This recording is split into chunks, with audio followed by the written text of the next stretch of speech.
마음을 정돈하시고 1월 둘째 주일 주연후 첫 번째 주일 예배 하나님께 드리겠습니다. 묵도하십니다.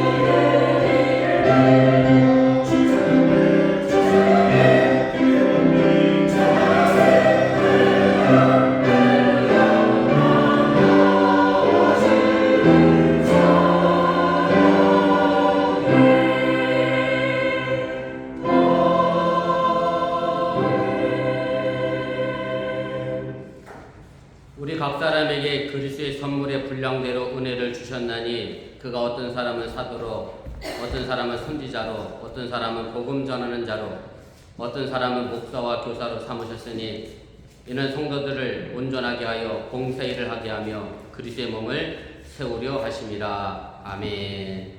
사랑의 하나님, 2023년을 시작하면서 연휴를 맞이하여 우리 사랑하는 교우들이 많은 휴가 일정을 다녀왔습니다. 그리고 이제 두 번째 주일 온 마음과 온 뜻으로 오늘 이 자리에 함께 싸우니 새롭게 시작한 이 한 해 속에서 새로운 마음과 새로운 자세와 새로운 생각을 가지고 더욱 주님께 가까이 다가서는 시간 되도록 인도하여 주시옵소서. 이제 2023년 새로운 임원을 오늘 임직하는 이날 우리 교우가 함께 서로를 용납하며 서로를 포용하며 서로를 아끼며 서로를 위해 봉사하고 희생하며 그렇게 하나님의 아름다운 공동체를 세워가는 어번교회 되도록 또한 인도하여 주시옵소서. 예배를 시작하려고 합니다. 사탄 말고도 틈타지 않게 하시고 주님께서만 홀로의 영광받아 주시옵소서. 예수님의 이름으로 기도드렸사옵나이다. 아멘.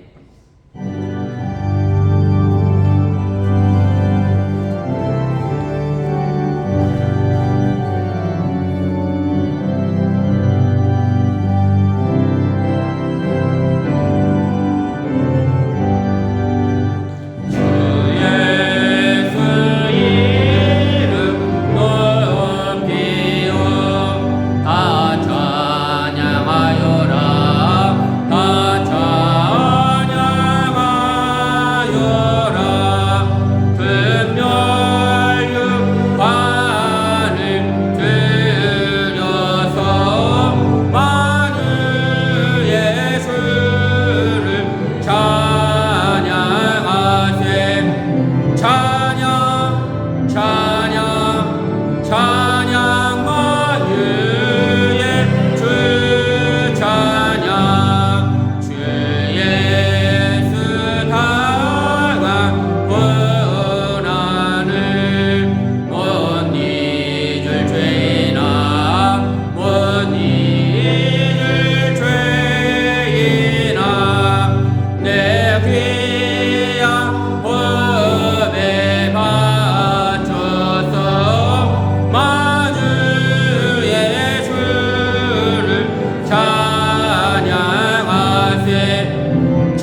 임직식 1번을 교독하겠습니다. 이에 제자들에게 이르시되 추수할 것은 많되 일꾼이 적으니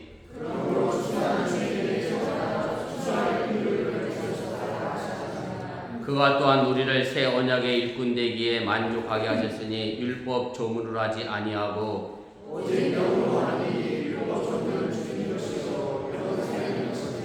나를 등하게 하신 그리스도 예수 우리 주께 내가 감사함은 나를 충성되이 여겨 내게 직분을 맡기심이니 우리 주의 은혜가 그리스도 예수 안에 있는 믿음과 사랑과 바에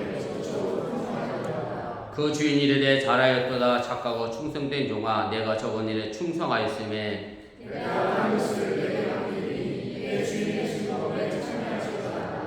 그리고 맡은 자들에게 구할 것은 충성이니라. 아멘.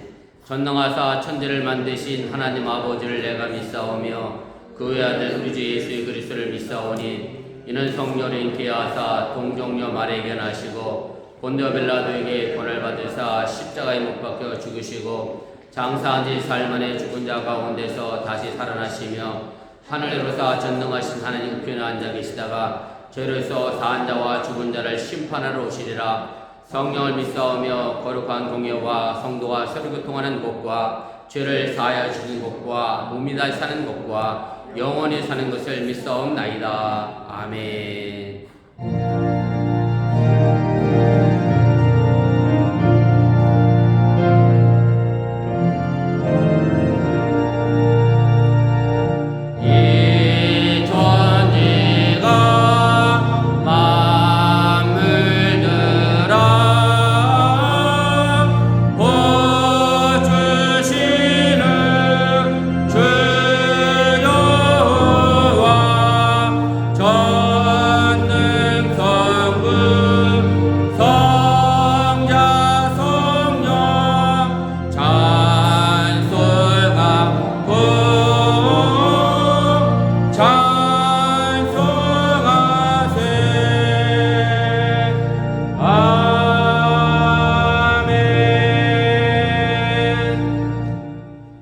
자리에 앉아주시기를 바랍니다. 네, 오늘 대표기도는 우리 최경미 집사님이고요. 제가 대독하겠습니다. 올 연말쯤이면 본인이 스스로 기도할 수 있는 용기와 힘을 달라고 여러분들이 함께 기도해 주시면 고맙겠습니다. 기도합시다. 할렐루야. 여호와를 경외하며 그의 계명을 크게 즐거워하는 자는 복이도다. 그의 후손이 땅에서 강성하며 정직한 자들의 후손에게 복이 있으리로다. 아멘. 하늘의 신령한 것으로 땅이 기름진 것으로 우리를 축복해 주시는 하나님, 오늘도 이 시간 우리의 발걸음을 주의 성소로 인도해 주심에 감사를 드립니다. 오늘 예배를 통해서 예수 그리스도의 십자가의 사랑과 하나님의 놀라우신 은혜를 경험하는 귀한 시간이 되게 하여 주시옵소서. 분주했던 새해 첫 주를 보내고 벌써 둘째 주가 되었습니다. 저마다 각자의 모양대로 기도 제목이 있을 줄 압니다. 1년 뒤 2023년을 돌아볼 때에 하나님께서 응답하신 것들을 경험하는 복된 가정들이 되게 하여 주시옵소서. 직분을 맡은 이들이 있습니다. 집사로, 교사로, 또한 성가대로 부름을 받고 헌신하는 이들도 있사오니 성령의 충만함을 허락하셔서 능히 잘 감당케 하여 주시옵소서. 하나님의 선한 뜻을 이루기에 부족함이 없기를 또한 기도합니다. 기쁜 마음으로 주를 섬길 수 있도록 붙들어 주시옵소서. 좋으신 하나님 언제나 복을 주시고 크신 사랑 내려주심 또한 감사를 드립니다. 이 시간 목사님을 통해 전해진 말씀이 살아 움직이게 하여 주시고 전하는 목사님이나 듣는 모든 성도들이 한 은혜로 함께하기를 원합니다. 늘 저희와 함께 하심 믿고 의지하며 살아계신 예수 그리스도의 이름으로 기도드렸사옵나이다. 아멘.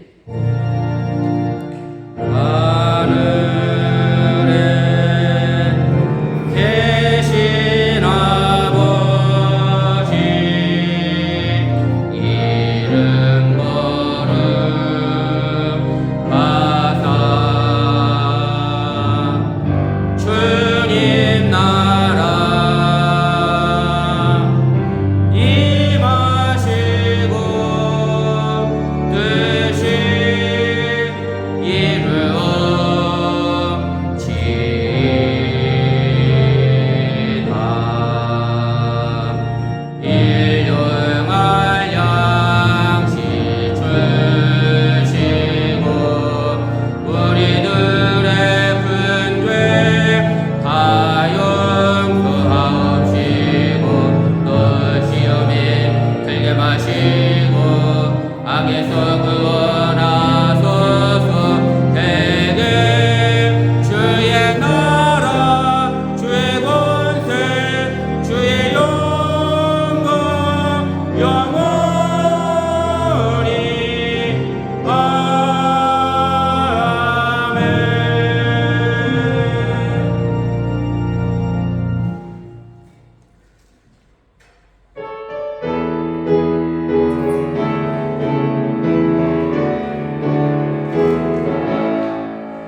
사용하여 주소서. 죄의 짐을 풀어주신 주의 능력 크도다. 나를 피로 사신 예수 내 맘속에 오소서. 나를 이끈 담으신 주 크신 능력 주시고 언제든지 줄 뜻대로 사용하여 주소서. 주여 내게 성령으로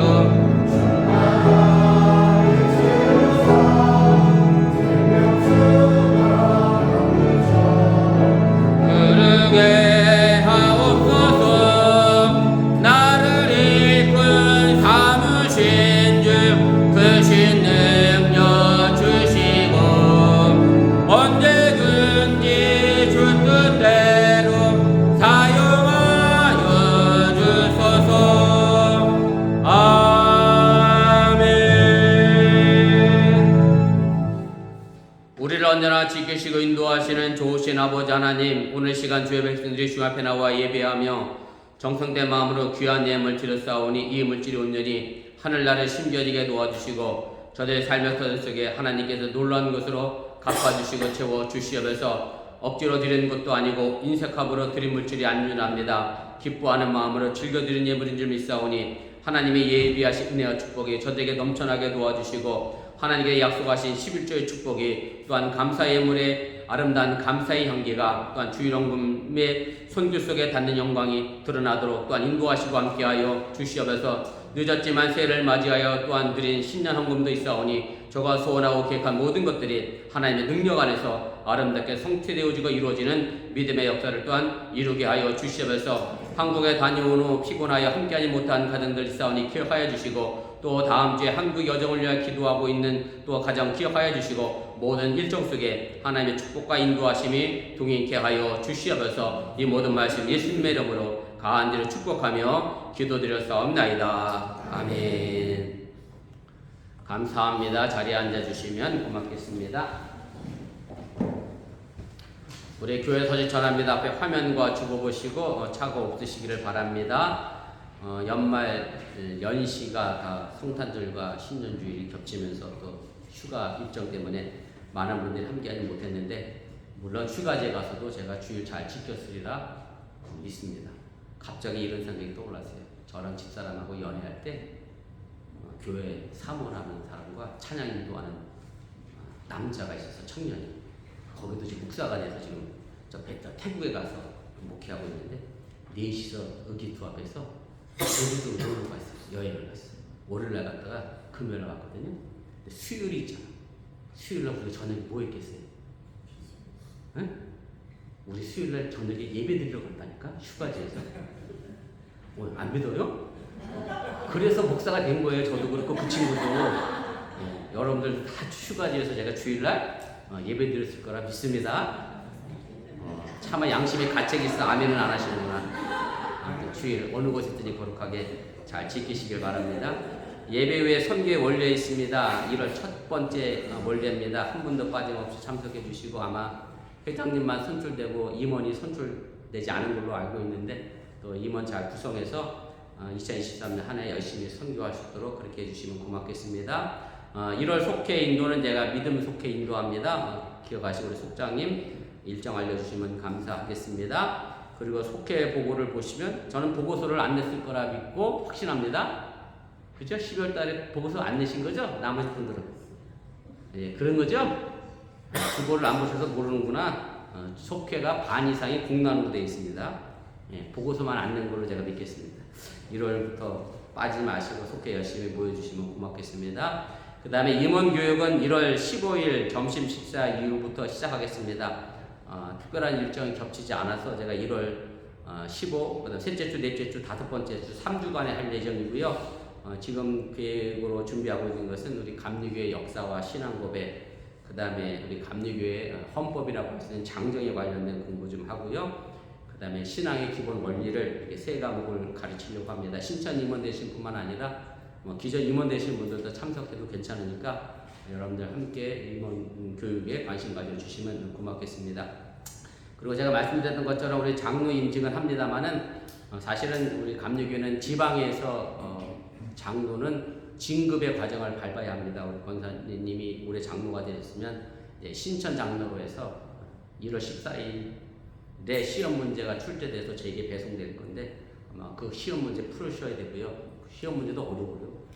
신약, 신구약, 개론서, 교리와 장정, 기독교 교육, 이문의 지침 이렇게 돼 있어요. 신천급은. 그 다음에 신천이 지나면 1년급 과정을 또 거치셔야 되고 또 지방에 하는 날 가서 자격심사하고 과정고시 위원들한테 또 시험 문제 제청하고 채점 받아야 되고 2년급 과정 거쳐야 하고 그리고 2년급 과정 통과해야 그 해 지방에서 장로 안수식을 합니다. 그래서 사실은 임직이긴 하지만 장로 안수는 3년 뒤에 받으십니다. 그래서 그렇게 아시고 위해서 기도해 주시고 제 계획으로는 우리 조 장로님 안수할 때 우리 교회에서 지방회를 개최할 생각으로 지금 기도 중에 있습니다. 그렇게 아시고 우리 교회 귀한 경사이니까 축하해 주시고 기도해 주시면 고맙겠습니다. 문화학교가 지난주 금요일부터 개강했습니다. 애쓰시고 수고하신 우리 선생님들 위해서 기도해 주시고 우리 장문사님은 이번 주일 가셨다가 2월 4일 날 한국에 다녀오십니다. 위해서 기도해 주시면 좋겠고요. 안디사님은 어저께 한국에서 오셨는데 효진이가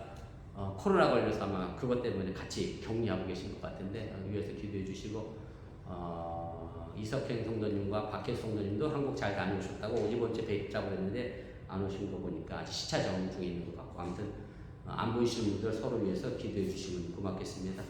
그 다음에 오늘 저희 교회 처음 함께한 청년이 있네요. 우리 안효원 친구인데 어번대학교 6개월간 교환학생으로 왔고 아우 이쁘고 착한 친구네. 왜냐면 똑똑해요. 또 생일이 저랑 같습니다.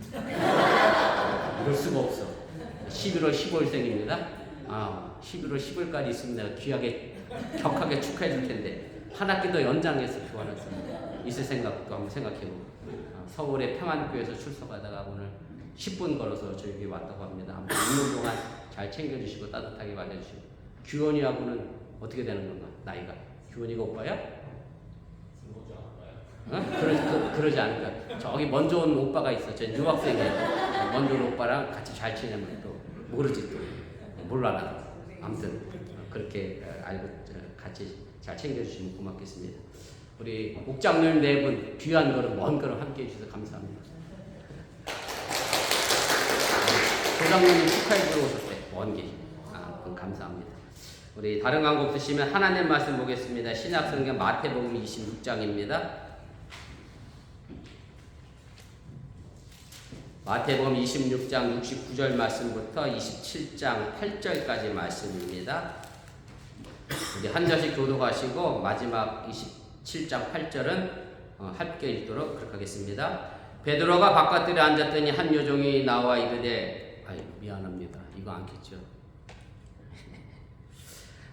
이르되 너도 갈릴리 사람 예수와 함께 있었도다 하거늘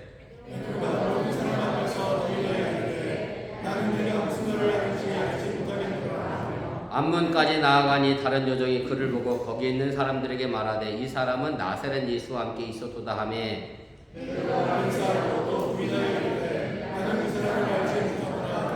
조금 후에 곁에 섰던 사람들이 나와 베드로에게 이르되 너도 진실로 그 도당이라 네 말소리가 너를 표명한다 하거늘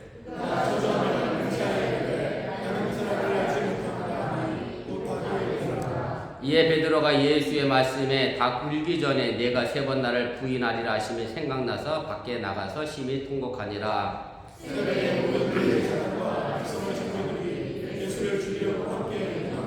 결박하여 끌고 가서 총독 빌라도에게 넘겨주니라.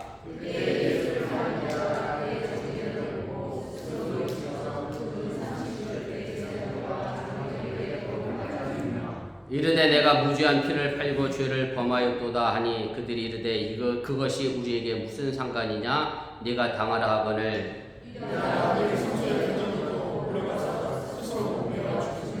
대제장들이 그 은을 거두며 이르되 이것은 핏값이라 성전구에 넣어둠이 옳지 않다 하고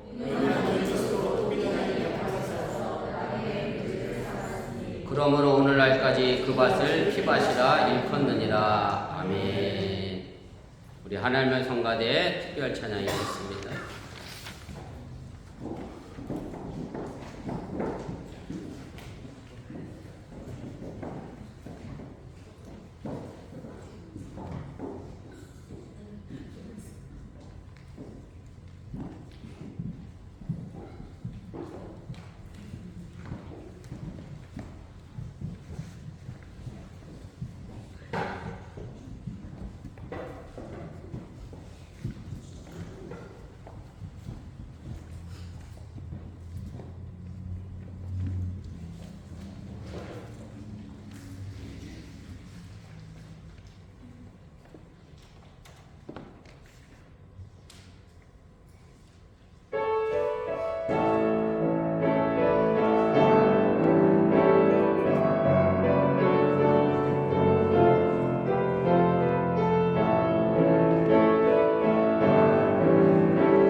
귀한 찬양에 감사를 드립니다. 우리 어번교회가 2023년도에 정말로 일어날 수 있는 그런 귀한 한 해가 될 수 있기를 축원을 드립니다.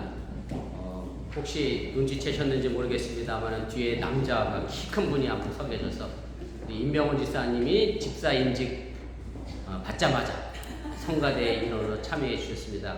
감사드리고 우리 성가대 위해서 늘 기도해 주시면 좋겠습니다. 교회 역사와 전통에서 보면 닭과 관련된 그런 문화가 있습니다. 쉬운 예로 부활절에 계란을 나누는 그런 풍습이 있는데, 계란은 한문이고, 그죠? 우리 순수 우리말로 하면 달걀이고, 뉴스가 몰라서 제가 이 말을 하긴 한 건데, 달걀을 다시 말하면 닭 아닌데 이 발음이 어려워서 달걀로 변형이 돼서 그렇게 됐습니다. 교회의 전통과 문화가 이렇게 닭과 연결된 이유 중에 하나가 예수님이 말씀하신 내용 속에 들어 있습니다. 예수님이 자신의 죽음과 그 다음에 부활을 예언하시면서 베드로에게 내가 닭 울기 전에 나를 3번 모른다 부인할 것이다 라고 그렇게 말씀을 하셨고, 오늘 본문에서 정말로 그 예언대로 예수님께서 신문 받으실 때 오늘 베드로는 닭이 울기 전에 예수님을 3번 부인하고 그 닭 소리를 듣고 밖에 나가서 심히 울었다라는 말씀으로 오늘 본문은 이야기를 전하고 있습니다. 이스라엘에 가면 깔리깐뚜라고 하는 성당이 있습니다. 닭 울음 성당이라고 하고요. 1931년 프랑스 성모 승천 남자 수도회에서 예수님을 신분했던 대제사장 가야바가 있는 집터라고 생각되는 곳에 이제 성당을 세운 것인데, 베드로의 배반과 회개를 기념하면서 성당을 짓었습니다. 저도 아직 유럽은 못 가봤습니다만은 유럽의 성당이나 교회 가면 십자가 위에 닭 한 마리가 앉아 있는 게 있습니다. 그것은 바로 베드로의 배신과 뉘우침을 상징하는 것으로 그렇게 전통적으로 내려오고 있습니다. 좀 슬픈 이야기이긴 합니다만은 우리 교회 공동체는 원래 배신의 공동체입니다. 무슨 말씀인가 하면 예수님을 배반했던 배신했던 제자들이 회개하고 뉘우쳐서 다시 모여서 시작하는 것이 바로 교회였기 때문에 저는 교회 공동체가 배신의 공동체라고 해도 그리 틀린 말은 아니다, 그런 생각을 하게 됩니다. 누가복음 24장 36절부터 38절 말씀을 보면 이런 내용이 있습니다. 예수께서 친히 그들 가운데 서서 이르시되 너에게 평강이 있을지어다 하시니 그들이 놀라고 무서워하여 보는 것을 영으로 생각하는지라. 예수께서 이르시되 어찌하여 두려워하며 어찌하여 마음에 의심이 일어나느냐. 예수님이 부활하셔서 제자들 앞에 나타났을 때 제자들의 반응은 기쁘고 반가운 모습의 반응이 아니라 오늘 보면 놀랍고 두려워했다, 그렇게 표현하고 있습니다. 제가 이 부분에 대하여 생각한 것은, 물론 예수님이 죽었다가 나타났으니까 영혼인지 알고 귀신인 줄 알고 놀라 무서운 것도 있고, 또 한편으로는 제자들 모두가 예수님 십자가에서 돌아가셨을 때 다 배신하고 도망가 버렸기 때문에 양심의 가책 때문에 놀라고 두려웠던 것은 아닌가, 그런 생각을 제가 해보게 됐습니다. 예수님이 대제사장이 보낸 사람들에 의해 잡히게 되자 제자들은 결국 모두 도망을 갔습니다. 마가복음 14장 50절은 이 사실에 대하여 분명하게 이렇게 말합니다. 제자들이 다 예수를 버리고 도망하니라. 이렇게 다 버리고 도망간 제자들에 의하여 교회는 시작이 됩니다. 배신에 대한 양심의 가책, 이것이 제자들로 하여금 회개를 하게 했고 예수님 못다한 십자가의 사명을 자기들이 지기 위하여 교회를 세우게 됐다는 그런 말씀입니다. 모두가 주를 버릴지라도 나는 결코 버리지 않겠다라고 큰소리쳤던 예수님의 첫째가는 제자 베드로마저도 예수님을 배반한 것이, 배신한 것이 오늘 본문 말씀 속에 등장을 하게 됩니다. 오늘 보면 69절 말씀에 보면 여종이 베드로에게 나와 너도 예수와 함께 있었다라고 질문하게 됩니다. 오늘 본문에 보면 여종이라고 번역이 되어 있습니다만은 히라보 원문을 보면 이 단어는 파이디스케라고 되어 있습니다. 장로교 쪽에서 신앙생활하다 오신 분들은 아실 수 있습니다. 제가 알기로는 사당동에 있는 총신에서 세운 선교단체인데 어린이 교육을 위하여 세운 교육단체이기도 하고 어린이 교재도 만들고 선교도 하는 파이디언 선교회라는 단체가 있습니다. 혹시 장로교에서 오신 분 손들라고 그러면 이거 물어볼까봐 손 못 들겠죠, 감히. 아시는 거예요. 혹시 효원이가 장로교에서 왔어? 아니야?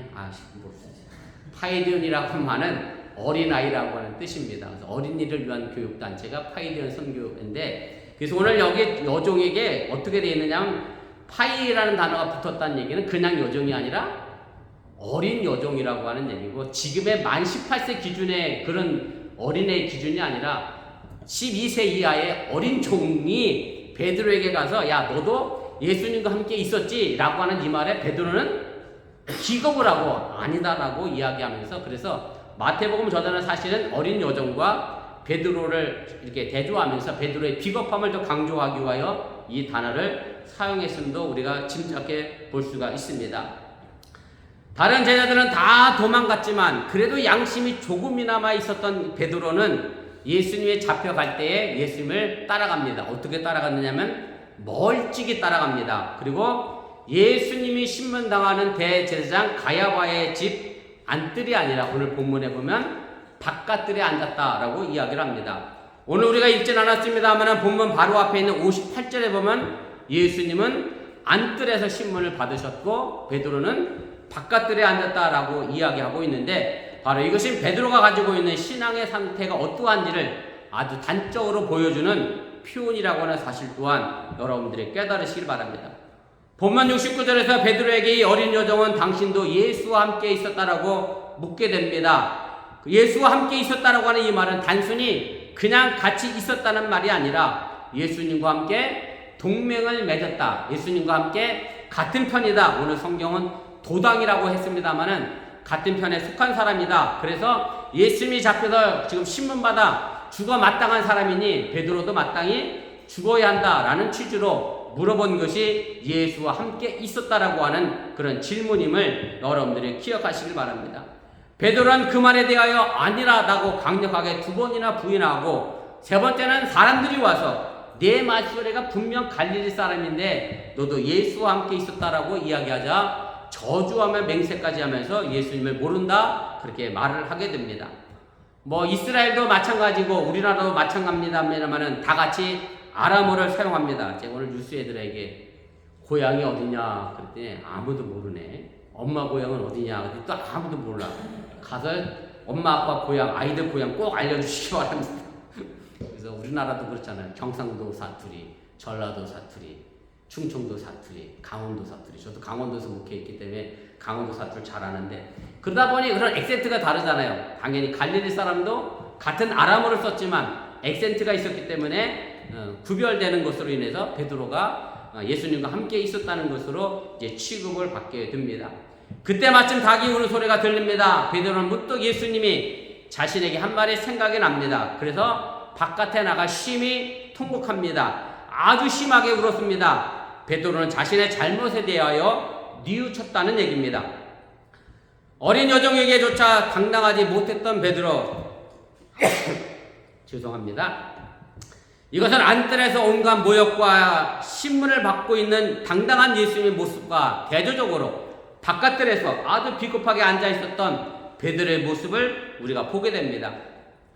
마침 닭 같은 미문에도 울어버린 그 베드로의 그 모습 속에서 저주하고 맹세까지 했던 자신의 부족하고 연약했던 모습, 배반의 모습을 바라보며 베드로는 울지 않을 수 없었다라고 하는 얘기고, 그나마 자기 목숨 부지하기에 바빠 도망가기 바빴을 텐데 그걸 회개하며 뉘우치는 베드로의 모습이 그나마 다행이다라는 생각도 가지게 됩니다. 베드로의 이런 통곡 장면 다음에 마태복음 27장은 총독 빌라도에게 넘겨지는 간단한 이야기를 담으면서 그 이어 유다의 뉘우침을 이야기로 넘어갑니다. 이것 또한 마태복음 저자의 의도적인 편집이라고 생각할 수 있습니다. 그것은 베드로의 배신과 유다의 배신을 서로 비교하고 대조하려고 하는 의도가 있었다는 말씀입니다. 왜 유다가 스승인 예수님을 팔았는지에 대하여, 배신했는지에 대하여 마태, 마가, 누가복음에서는 정확하게 그 이유는 나와 있지 않습니다. 요한복음에 보면 유다가 돈에 욕심이 많은 사람이었다라고 설명을 할 뿐입니다. 유다는 계산에 익숙했던 사람이었고 또 예수님의 공동체에서 돌을 맡을 위치에 섰습니다. 돌을 맡을 위치에 있었다고 한 얘기는 그만큼 돈에 관하여 믿을 만한 사람이었다라고 해서 아마 유다에게 아마 그 일을 맡겼을 겁니다. 그렇게 믿었던 제자가 돈을 맡으면서 돈 욕심이 났고 마침내 무기력하게 고난과 죽음을 기다리는 예수를 보면서 차라리 팔아먹는 것이 낫겠다라는 생각을 했을지도 모릅니다. 아마 제 추측입니다. 뭐 성경에 그렇게 나와 있지 않습니다만은 아마 유다 입장에서는 자꾸 스승이 뭔가 개혁을 해야 되고 로마를 제압하고 이스라엘 민족을 독립시켜야 하는데 자꾸 죽겠다, 십자가에 못 박혀 죽겠다라는 예언을 자꾸 하니까 그래 어차피 내 스승은 십자가에서 죽으실 바에 나는 뭐라도 챙기자, 돈이라도 챙기자, 아마 이런 마음으로 여러분들이 혹시 장사를 하시면 모를까, 그렇죠? 이제 채소를 팔아야 되는데 다 시들시들해가면 차라리 팔지 못하면 다듬어서라도 어떻게 하라도 나라도 반찬이라도 해먹어야 되잖아요. 아마 이런 심정으로 유다가 팔지 않았을까, 순전히 제 추측입니다. 성경이 그렇다는 얘기는 아니고 아무튼 그래서 유다는 어떤 이유인지 모르지만 예수님을 팔게 됩니다. 그러나 유다 역시 의로운 예수님이 죄인이 아니었던 것을 오늘 알게 되고요. 오늘 본문 4절 말씀을 보면 이렇게 표현이 되어 있어요. 내가 무고한 피를 팔고 죄를 범하였도다 라고 이야기를 합니다. 그래서 거기에 보면 무고한 피가 영어 성경에는 이노센트라고 되어 있어서 여자 화장품 이노센트가 있잖아요. 순수한, 투명한, 아주 정말로 죄 없는 예수님을 자기가 파는 것을 본인이 알았기 때문에 본문 3절 말씀에 보면 스스로 뉘우쳐서 그 돈을 다시 제 제사장들과 장로들에게 갖다 주게 됩니다. 그랬더니 이 돈을 받은 대제사장들과 장로가 이렇게 이야기합니다. 4절 후반부입니다. 그것이 우리에게 무슨 상관이냐? 네가 당하라. 나는 이미 너 돈 줬으니 예수를 판 사람은 너고 네가 그 책임을 다 져라. 아마 이렇게 이야기를 하게 됩니다. 유다 생각에는 왜 예수님을 판 돈을 다시 돌려주었을까? 제가 또 생각해 봤는데 조금이나마 자신의 죄책감이나 배신감을 덜어내고자 그 돈을 돌려준 것이 아닌가 그런 생각을 하게 됩니다. 그리고 대제들과 장로들에게 돈을 돌려줌으로 해서 자신은 어쩔 수 없는 선택을 했을 뿐이고 대제사장과 장로들이 자신을 꼬셔서 나는 어쩔 수 없이 예수님을 팔았다, 그렇게 스스로 합리화하려고 했던 것은 아닌가 그런 생각을 해보게 됩니다. 자신이 예수를 배신한 것을 자기 잘못으로 생각하지 않고 자기 밖에서 찾았고 이것이 베드로와 유다의 두 뉘우침의 큰 차이점이라고 하는 사실을 여러분들이 깨달으시길 바랍니다. 베드로는 닭 울음소리를 듣고 자신의 잘못을 알고 심히 울었는데 유다는 자신의 잘못에 대하여 대제사장과 장로들에게 돈을 돌려주면서 나는 예수님의 무고한 피에 상관이 없다라는 식으로 자신의 탓을 남 탓으로 돌리게 됐다라고 하는 얘기입니다. 사실 유다의 이런 모습은 우리의 모습과 별반 다르지 않습니다. 무슨 말씀인가 하면 우리가 잘못을 하고 어려움을 만나게 되면 사실은 그 원인을 내게서 찾는 것이 아니라 자꾸 다른 사람과 환경의 탓을 찾기가 너무나 쉽기 때문에 그렇습니다. 제가 오늘 아침에 하람이가 왔길래 하람이에게 이렇게 얘기를 했어요. 하람이가 물컵을 먹고 다 안 마시고 식탁에다가 이렇게 모퉁이에 놨는데 하유리가 지나가다 그걸 쳐서 떨어뜨려서 물이 쏟아지고 컵이 깨졌네. 그럼 누구 잘못일까? 그랬더니 권사님이 아니라 장로님 누구 잘못이에요? 하나님 잘못이죠. 역시 장로님이 임직되시더니 한 수 앞서가셨습니다. 하람이는 하유리 잘못이라고 그랬어요. 건드리고 친 사람이 잘못이라고 해서 그래서 제가 하람이한테 애초에 네가 물을 다 마시고 거기에 놓지 않았으면 이런 일은 생기지 않았던 거야. 네가 닦고서 정리했으면 물컵은 쏟아지지 않았어. 사실은 이게 하람이만의 문제가 아니라 사실 우리 모두의 문제예요. 나의 잘못을 자꾸 다른 사람의 탓으로 돌리게 되고 그 결과를 다른 사람의 것으로 만들어내게 됩니다. 그러면 우리는 아무것도 내 잘못에 대하여 깨닫지 못하게 된다는 사실 또한 여러분들이 기억하시기 바랍니다. 결국 남 탓을 하던 유다는 스스로 목을 메어 죽음을 선택하게 됩니다. 생각해보면 유다가 꽤 괜찮은 사람처럼 보입니다. 나쁘게 번 돈을 한 푼도 쓰지 않고 성전에 던져버렸고 나왔습니다. 그리고 이 잘못이 스스로 책임이라고 생각해서 스스로 목을 메어 죽음을 선택합니다. 예전에 일본 영화에 가끔 등장하는 사무라이 정신, 자기가 잘못하면 스스로 활복해서 죽는 사무라이 정신처럼 어찌 보면 베드로보다 훨씬 멋있고 요즘 말로 하면 쿨한 사람처럼 우리가 유다가 비춰줄 수 있다는 얘기입니다. 사실 분명 본문이 말한 대로 유다도 베드로도 뉘우쳤습니다. 누구에게나 잘못은 있습니다. 그리고 후회하고 그 다음 뉘우치게 됩니다. 베드로와 유다의 잘못을 보면 어느 정도 이해가 됩니다. 아니, 제가 생각해 보니까 어느 정도가 아니라 저는 100% 이해가 됩니다. 베드로도 그럴만 했고 유다도 충분히 그럴만 했다라고 하는 얘기입니다. 베드로를 보면 어린 요정이 와서 너도 예수와 함께 있었다 라고 이야기할 때, 그래 내가 예수와 함께 있었다 어쩔래 라고 얘기했으면 베드로는 그 자리에서 잡혀서 신문받아 예수와 함께 똑같이 죽음을 당할 수밖에 없는 상황이었습니다. 그러기에 베드로는 예수를 모른다, 부인할 수밖에 없는 그런 환경이 됐다라고 하는 얘기입니다.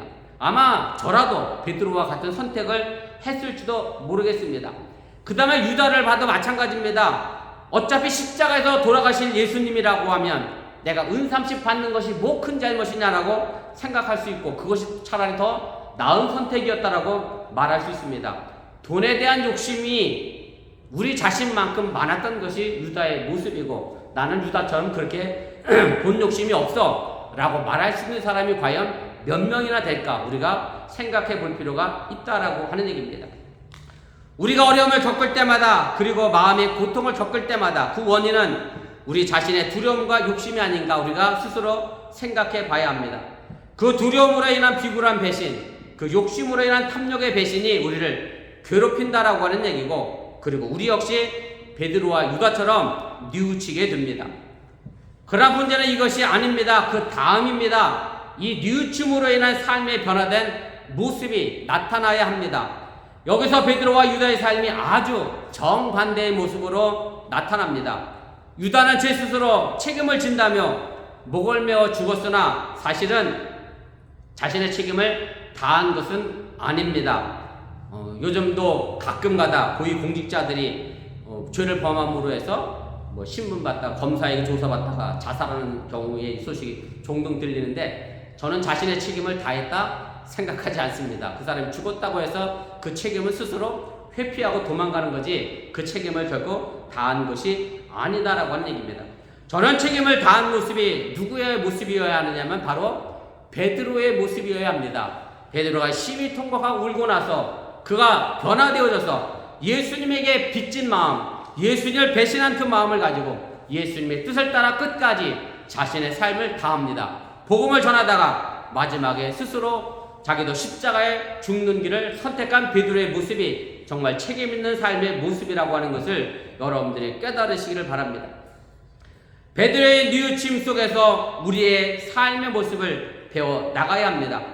베드로가 예수님을 위하여 자신이 빚진 자처럼 예수님께서 배신한 그 마음을 잃어버리지 않고 그것을 갚으려고 애쓰고 노력했던, 그래서 억울하고 가난하고 병든 이들을 위하여 평생을 위하여 바치며 복음을 전했던 그 베드로의 모습이 바로 정말로 책임이 있는 신앙의 모습임을 여러분들이 기억하시면 좋겠습니다. 우리 기독교 신앙 가운데 중요한 신앙의 원리가 하나 있습니다. 대속의 신앙입니다. 이 대속신앙은 예수님이 우리 죄를 대신해서 고난받고 죽었다는 얘기입니다. 그리고 나는 그 예수님의 십자가의 죽음 때문에 죄사함을 얻고 내가 의롭게 인정받았다는 것이 대속의 신앙입니다. 제가 여러 번 말씀드렸지만 오늘날 많은 교회가, 많은 교인들이 이 예수님의 대속의 신앙을 제가 보네포 목사님의 말을 빌려서 싸구려로 만들었다라는 말씀을 제가 여러 번 드렸습니다. 주님의 나를 대신해 죽었으니 나는 이제부터 죄인이 아니고 그러니 마음 편하게 살자. 예수님은 나를 위하여 대신 죽었으니 나는 그 책임이 없다. 그렇게 우리는 값비싼 예수님의 죽음을 값싼 싸구려로 만드는 대속의 신앙을 잘못 해석하고 있다라고 하는 얘기입니다. 제가 고등학교 시절 대학교 다니던 형이 있었습니다. 우리 집사람도 기억할 수 있는 오빠인데 왜 그 형 이름이 생각이 나는지 모르겠어요. 오종상이라고 있었습니다. 생각나나요?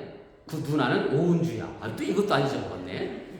그때 당시 중앙대를 갔습니다. 저는 고등학생이었고, 그때 당시 그 오종상 형의 아버지는 권사님이었고 후에 장로님이 되셨는데, 대학교 간 형이 학교에서 뭘 많이 배웠나 봐. 고등학교 목사 아들이 나를 붙들어 놓고 이런 얘기를 합니다.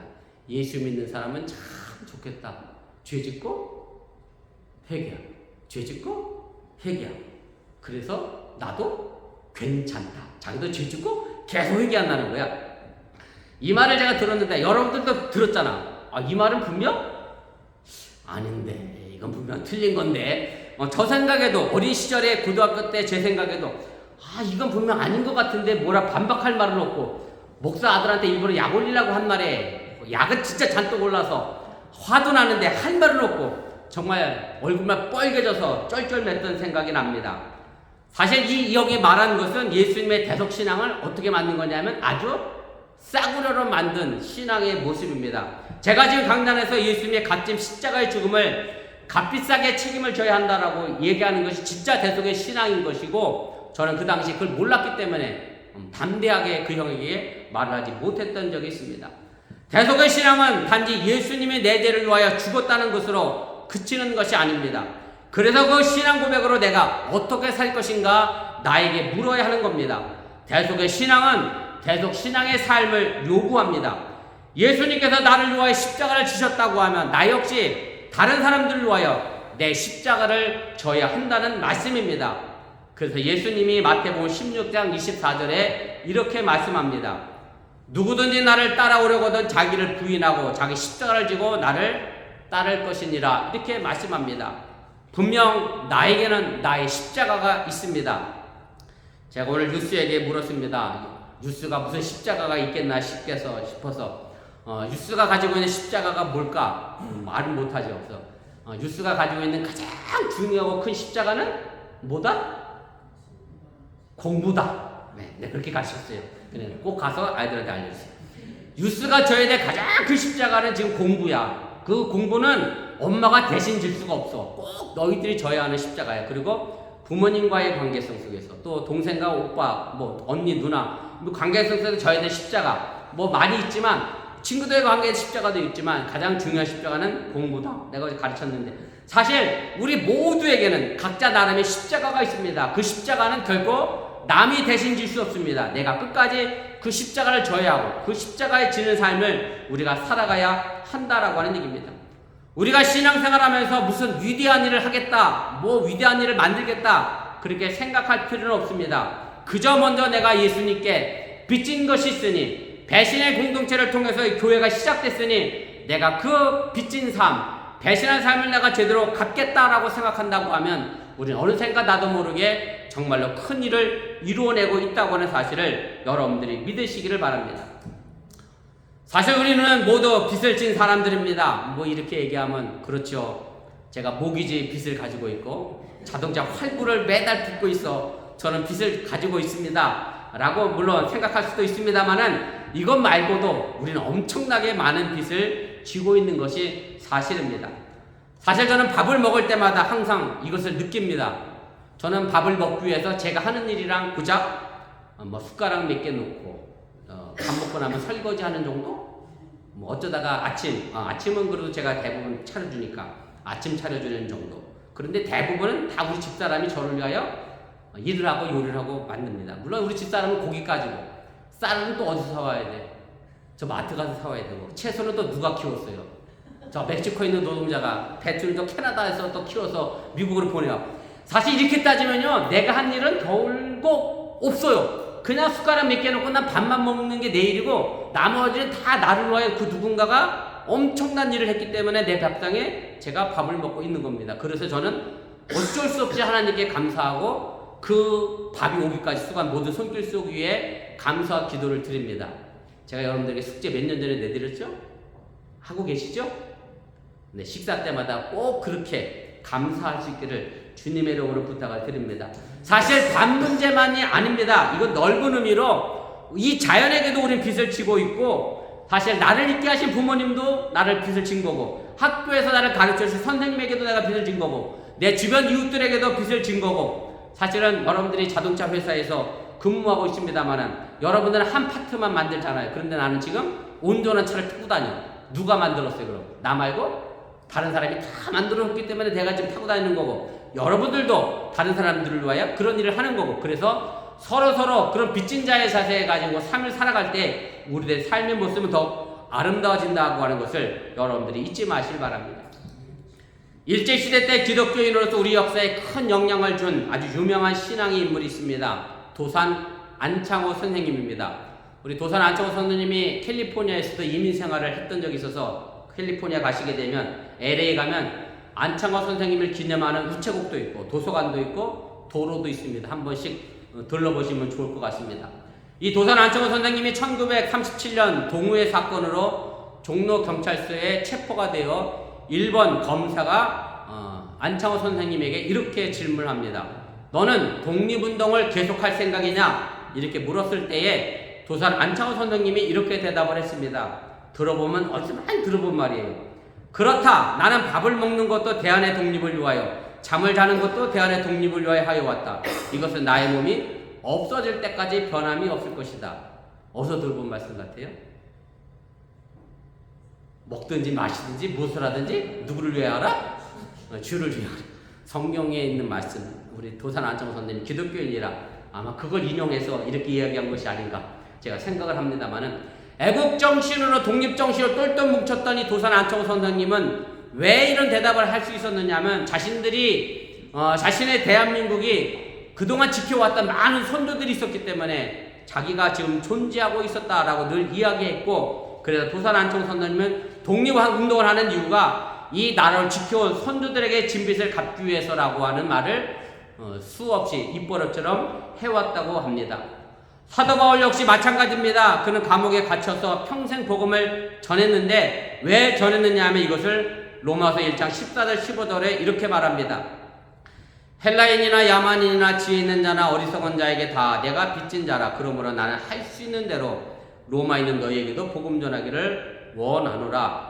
사도 바울은 빚진 자로 복음을 전했고 그리스도 사랑을 전할 때마다 감옥에서 병들어 죽었습니다. 이것이 바로 진정한 대속의 신앙이고, 이 대속의 신앙은 또한 우리에게 대속 신앙의 삶을 요구한다고 하는 사실을 여러분들이 믿으시기를 바랍니다.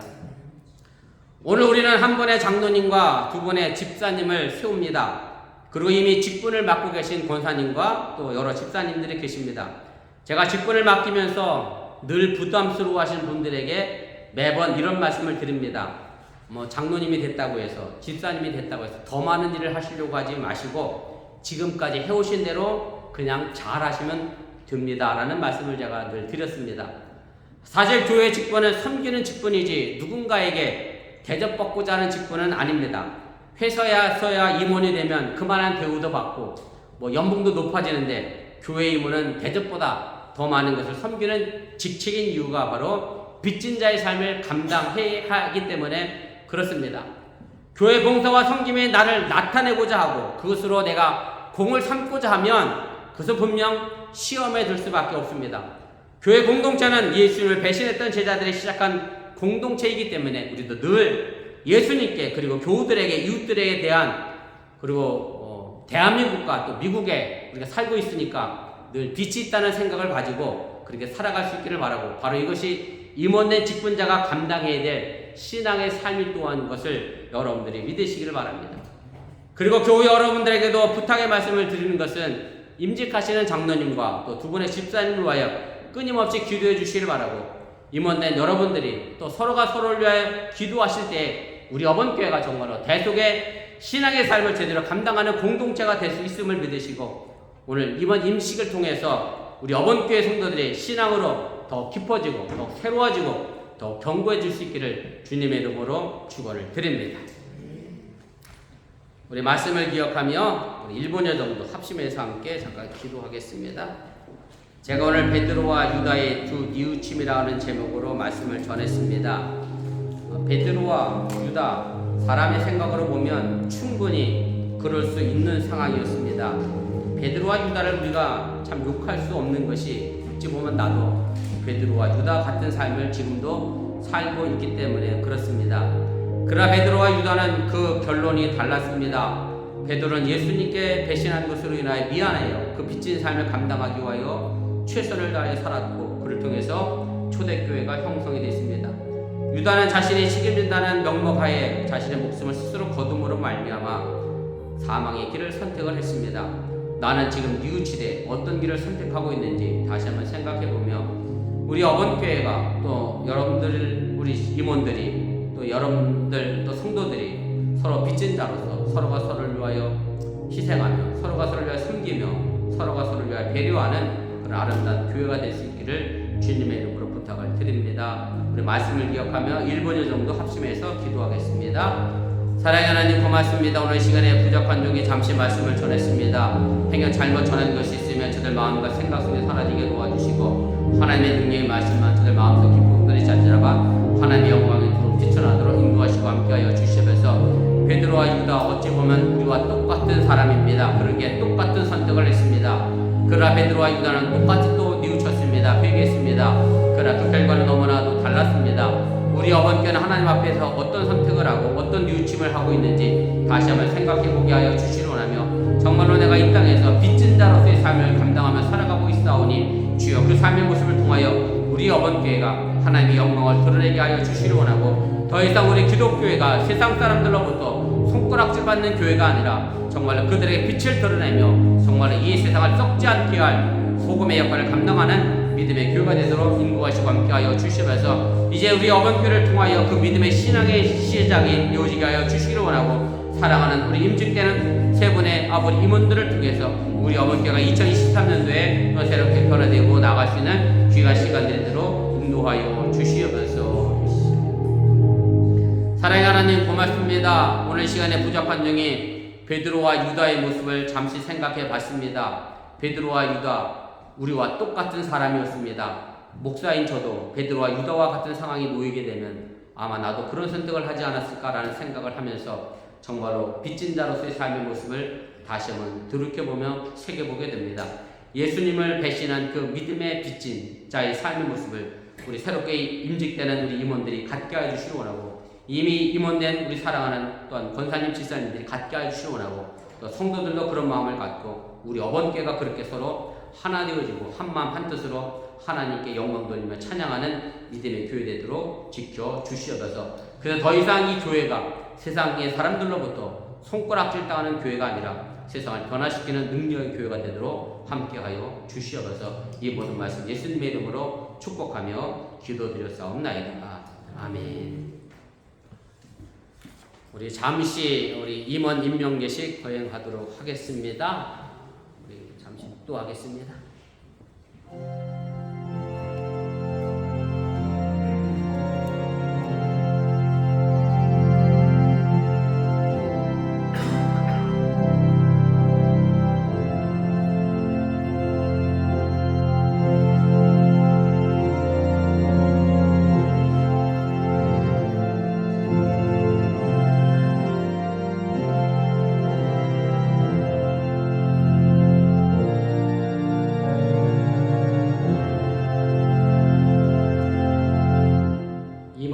예식은 주보 뒷면에 있습니다. 주보 뒷면 보시고 제가 순서에 대하여 잠시 말씀드리겠습니다. 우리 문답은 신천 임원들만 하시면 되고요. 그 다음에 중간 하단에 있는 선서 임원은 기존 우리 임원들도 다 같이 자리에서 일어나서 함께 그렇게 하도록 하겠습니다. 그렇게 순서에 차질 없도록 협조해 주시면 고맙겠습니다. 사랑하는 성도 여러분, 우리 어번교회의 당회에서 새로 선출된 임원들을 그 은사와 능력에 따라 임명하는 예식을 이제 거행합니다. 이 예식을 통해서 하나님께서 여러분에게 맡겨주신 사명을 다시 한번 확인하고 개인의 영적 생활과 또 교회의 모범이 되어 주님의 몸된 교회 부흥과 사명 감당을 위해 최선을 다해 주시기를 바랍니다. 우리 임원 소개하도록 하겠습니다. 우리 호명하면 앞으로 나와주시면 고맙겠습니다. 우리 심천 집사, 우리 임병훈 집사님, 우리 김지현 집사님, 우리 신천 장로, 우리 조성혁 장로님 앞으로 좀 나오고 중앙에 서 계시면 좋겠습니다.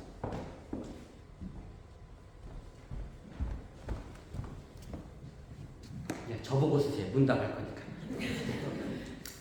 예. 주보 주세요. 문답해야 되니까. 암원밖에 없긴 하네. 사모님, 장로님 주보 주세요. 그냥 오셨길래. 아멘밖에 없긴 하지만 네. 제가 문답하겠습니다. 세 분이 대답해 주시면 고맙겠습니다. 여러분은 주님의 부르심을 받아 우리 교회 임원이 된 것을 감사하며 기쁜 마음으로 받아들여 충성을 다하겠습니까? 아멘. 여러분은 교회 임원의 직임이 귀중한 것임을 깨달아 주일 성수와 11조 전도와 봉사생활에서 성도의 모범이 되겠습니까? 아멘. 여러분은 기독교에 대한 감리의 교리와 장정을 준수하고 우리 교회의 규례를 따르겠습니까? 아멘. 여러분은 담임 교육자의 목회에 협력하며 교회의 부흥을 위하여 최선을 다해 헌신하겠습니까? 아멘. 여러분은 가정과 직장과 사회에서 그리스도인으로서의 삶의 복음을 보이겠습니까? 아멘. 예, 오늘 신천 임원 되시는 분들이 문답을 통해서 자신의 신앙을 고백했습니다. 이 직분 잘 감당할 수 있도록 여러분들도 기도해 주시기를 바랍니다.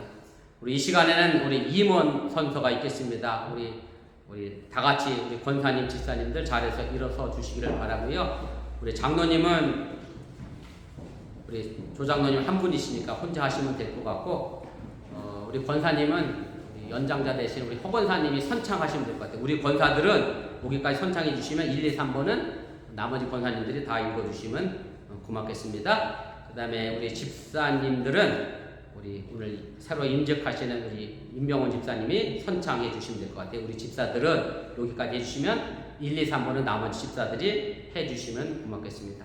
우리 장로님부터 선서하겠습니다. 나 장로는 담임 목사를 도와 예배와 성례 및 그 밖의 행사를 진행할 때 보좌하겠습니다. 담임 목사를 도와 교회 임원들의 활동을 지도하겠습니다. 교회의 재정 유지를 위해 힘쓰겠습니다. 교인들을 순방하며 신앙을 지도하겠습니다. 우리 권사들 우리 선서하겠습니다. 우리 권사들은 담임 목사의 지도 아래 낚시절을 공연하고 시절을 전도하겠습니다. 소개를 분담하여 지도 육성하겠습니다. 교회의 재정유지를 위해 쓰겠습니다. 우리 집사님들 선서하겠습니다. 우리 집사들은 교회의 내용을 열심히 수행하여 신앙생활과 봉사생활에 공헌하도록 노력하겠습니다. 주의 성도와 신앙생활에 최선을 다하겠습니다. 선교회와 소개활동을 통하여 신앙이 성장하도록 노력하겠습니다. 아멘. 제가 기도하겠습니다. 주님의 몸된 교를 위하여 일꾼을 세워 역사하시는 하나님 아버지, 오늘 임명받은 임원들이 맡은 사명에 헌신하기로 결심하여 싸우니 이들에게 신실한 믿음을 허락하여 주옵소서.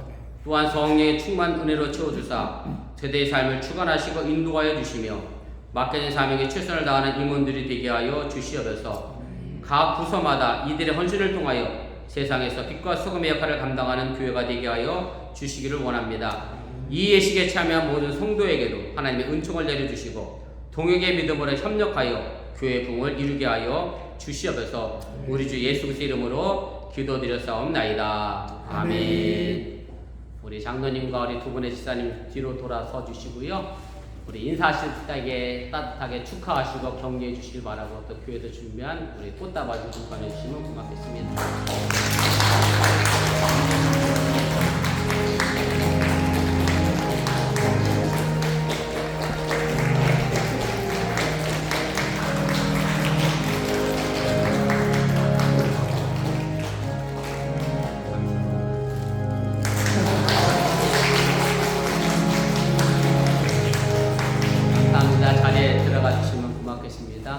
우리 조 장로님은 3년 뒤에 장로 안수 예식이 한 번 더 있을 예정입니다. 그렇게 하시고 우리 그때까지 우리 어번교회가 더 성장하고 공부할 수 있도록 기도해 주시면 좋겠습니다. 우리 다 같이 일어나셔서 우리 찬송가 323장 찬송하시고 축도로 축복성으로 예배 마치겠습니다.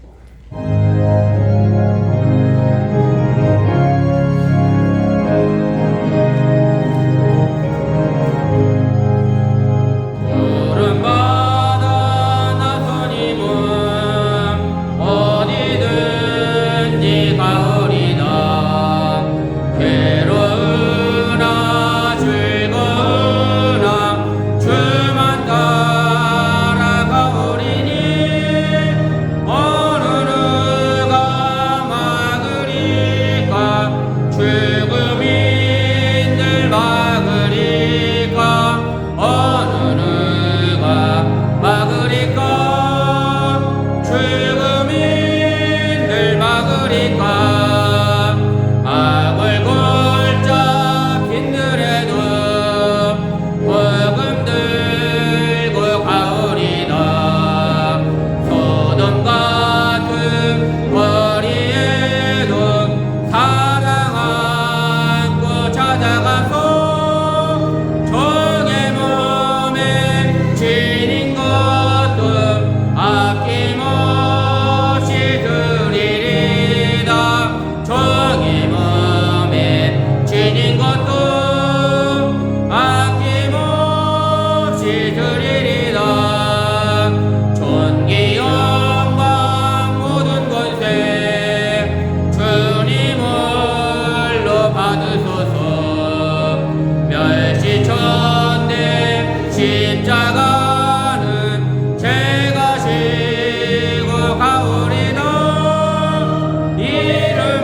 우리에게 생명이 되신 예수님의 은혜와 독생자 예수를 아낌없이 보내신 하나님의 놀라신 사랑과 성령님의 교통하시고 감동감하심의 역사가 이제 예수님에게 빚진 자로서 십자를 지고 가는 우리 어번교회와 새로 인직된 우리 세 분의 우리 신천 임원들에게 주의 크신 은혜와 은총이 이제부터 영원토록 함께 하시기를 간절히 축원하옵나이다. 아멘. 전신 하나님, 전신 하나님, 참 좋으신 나의 하나님,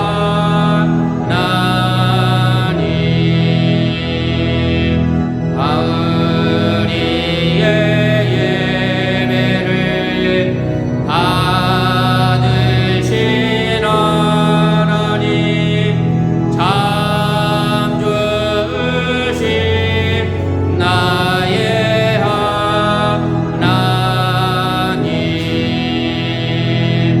한없는 축복을 우리에게 주시네. 참 좋으신 나의